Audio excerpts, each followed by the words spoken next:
Assalamualaikum warahmatullahi wabarakatuh. Saya Dwi Gita Nuramalia, NPM 180-106-1023 dari Fakultas Ekonomi Bisnis Universitas Lampung. Di video kali ini saya akan membahas tutorial penggunaan e-faktur versi demo sebagai salah satu syarat kelulusan ujian akhir semester. Baik, langsung saja kita buka aplikasinya dengan mengklik 2 kali e-text invoicement. Kemudian, aplikasi akan terbuka dan menampilkan e-text error, maka kita klik OK. Kemudian, pilih local database dan connect. Untuk nama user adalah admin dan passwordnya adalah 123. Klik login. Setelah itu, kita buat database baru dengan mengklik file, kemudian administrasi DB. Di sini, saya akan membuat nama database-nya yaitu UAS Dwi Gita. Kemudian buat database. Setelah database berhasil dibuat, maka akan muncul seperti ini. Lalu kita klik dan connect ke database. Database telah terkoneksi. Langkah selanjutnya kita akan ke menu referensi untuk mengisi referensi nomor faktur. Rekam range nomor faktur awal. Seperti ini nomor fakturnya. Lalu klik rekam nomor faktur. Range nomor faktur sudah berhasil direkam. Kemudian, tampilannya akan menjadi seperti ini. Selanjutnya, kita akan masuk langsung ke menu faktur, di mana ada faktur pajak keluaran, pajak masukan, retur pajak keluaran, dan retur pajak masukan. Kita lihat di soal kita, transaksi nomor 1, SPT masa Oktober telah selesai disusun dan dilaporkan dengan status SPT masa PPN lebih bayar, yang akan dikompensasikan ke masa pajak berikutnya.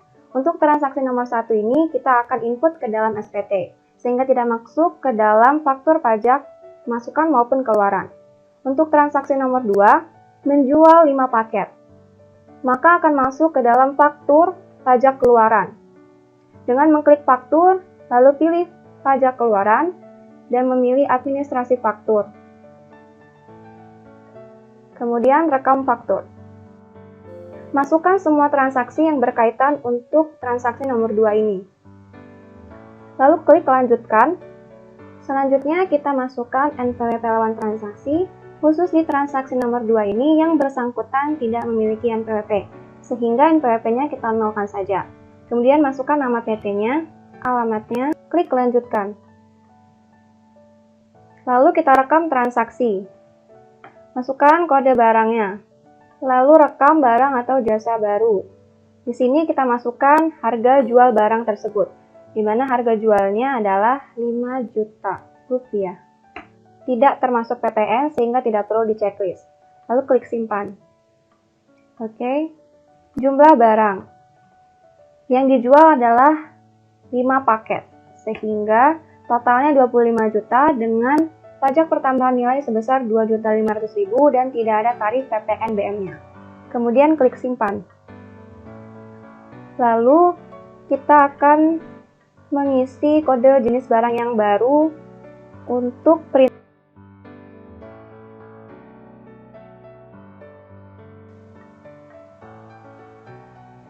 Bisa kita lihat di sini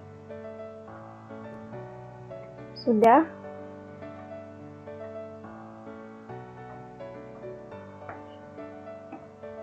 Untuk transaksi nomor 3, melakukan penjualan 2 unit laptop Asus. Untuk penjualan akan masuk ke faktur pajak keluaran sehingga tata caranya sama dengan transaksi nomor 2.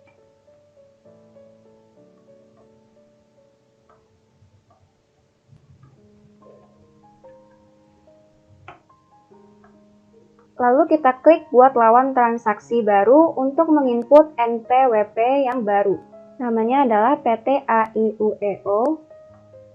Untuk semua kolom yang ada di sini harus diisi dan tidak boleh kosong. Apabila tidak ada di soalnya, maka bisa kita buat atau bisa kita kosongkan dengan memberikan titik. Seperti ini. Pastikan tidak ada bagian yang kosong. Lalu klik simpan. Selanjutnya, klik lanjutkan, kemudian rekam transaksi. Selanjutnya, transaksi nomor 4, menjual 4 unit. Masih di faktur pajak keluaran, sehingga tata caranya sama dengan transaksi sebelumnya.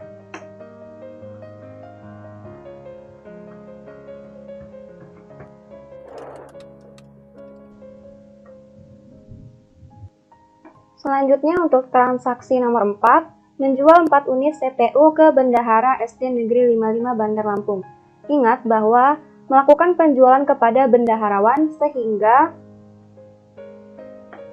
detail transaksinya pilih nomor 2 kepada pemungut bendaharawan. Kemudian masukkan seluruh transaksi yang terkait.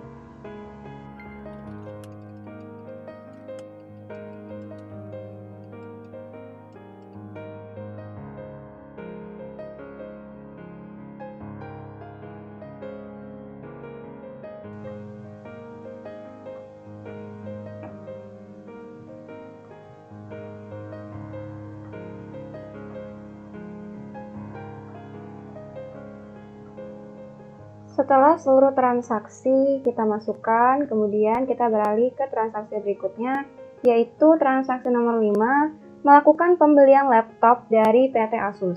Untuk pembelian, maka akan masuk ke faktur pajak masukan.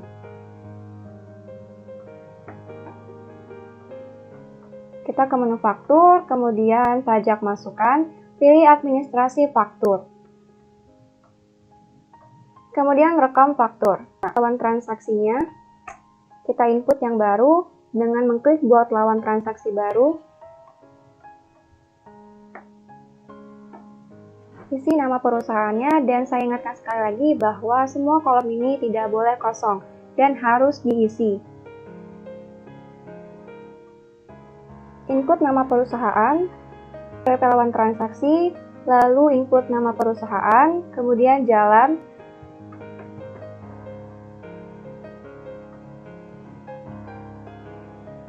lalu klik simpan, kemudian kita isi jumlah DPP-nya sebesar dengan PPN-nya adalah 2.700.000, lalu klik simpan. Kemudian transaksi nomor 6 mengirimkan tagihan ke bendahara. Nah, transaksi nomor 6 ini tidak perlu dibuat, hanya sebagai keterangan saja, sehingga tidak perlu masuk ke dalam faktur pajak masukan maupun faktur pajak keluaran. Selanjutnya, untuk transaksi nomor 7, melakukan ekspor. Pada saat melakukan ekspor maupun impor, maka kita akan ke menu dokumen lain, kemudian pajak keluaran.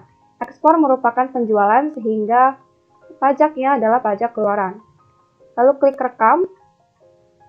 Kemudian di jenis transaksi kita pilih nomor 2, penyerahan luar negeri atau ekspor. Jenis dokumennya 1, detail transaksinya adalah ekspor, barang kena pajak berwujud, dan dokumen transaksinya adalah dokumen ekspor. Lalu kita input nama lawan transaksi, nama perusahaannya,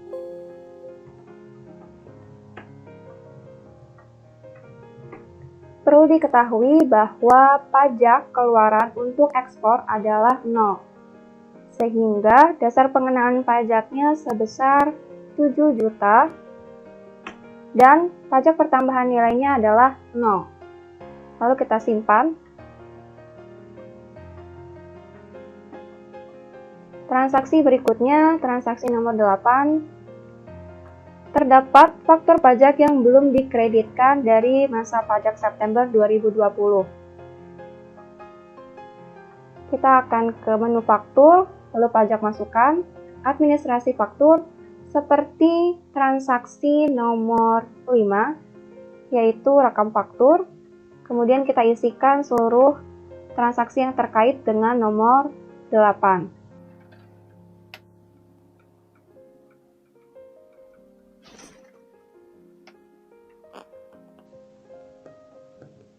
Selanjutnya, transaksi nomor 9.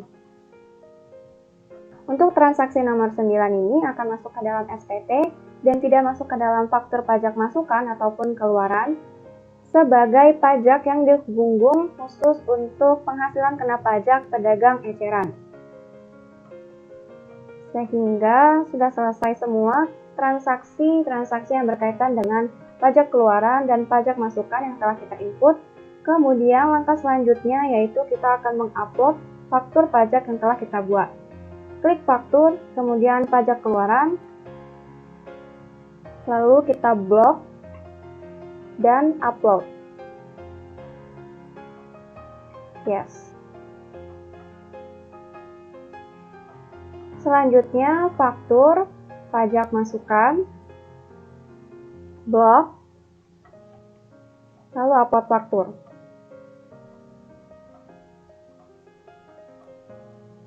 Selanjutnya kita ke manajemen upload untuk mengubah profil alamat PKP. Isi kode pos, kemudian nomor telepon, ini saja, dan jabatan sebagai direktur, kemudian simpan. Oke. Kemudian pada menu SPT kita pilih posting. Masa pajaknya adalah bulan November. Tahun pajaknya 2020. Cek jumlah dokumen pajak keluaran dan pajak masukan. Jumlah pajak keluaran ada 4 dan jumlah pajak masukannya ada 2. Kemudian klik posting. Setelah itu kita pilih SPT, lalu di formulir lampiran pilih 111 AB. Kita akan menginput transaksi nomor 1 di mana terdapat masa pajak PPN lebih bayar senilai 2 juta dan dikompensasikan ke masa pajak berikutnya yaitu bulan November 2020. Sebesar 2 juta. Pada bagian 3, perhitungan pajak yang dapat dikreditkan di bagian B, nomor 1 kompensasi kelebihan PPN masa pajak sebelumnya kita tulis sebesar 2 juta. Kemudian simpan. Selanjutnya, untuk transaksi nomor 9, kita pilih menu SPT, lalu pilih formulir lampiran, pilih 111 AB, di rekapitulasi penyerahan, yang bagian B, penyerahan dalam negeri nomor 2, ada penyerahan dalam negeri dengan faktur pajak yang digunggung, senilai 29 juta.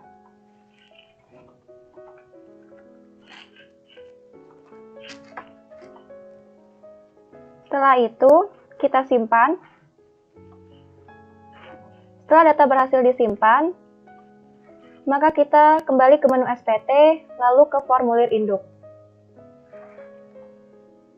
Bisa kita lihat di bagian 2, PPN kita ternyata lebih bayar. Jika PPN lebih bayar, pajak akan dikompensasikan ke masa pajak berikutnya. Namun jika terjadi kekurangan, maka atas kekurangan tersebut akan dilunasi sebelum pelaporan pajak tanggal 28 Desember 2020. Oleh karena itu, pajak pertambahan nilai lebih bayar ini akan dikompensasikan. Kita ke bagian 2H, kemudian checklist dikompensasikan ke masa pajak berikutnya, yaitu bulan Desember tahun 2020. Kemudian bagian 3, lalu bagian terakhir kita cek tempat, tanggal, nama penanda tangan, jabatannya, lalu kita simpan. Setelah data berhasil disimpan, kembali ke menu SPT, lalu buka SPT. Perbarui tampilan, kemudian pilih SPT masa pajak tahun 2020-nya, dan buat file CSV dan PDF-nya.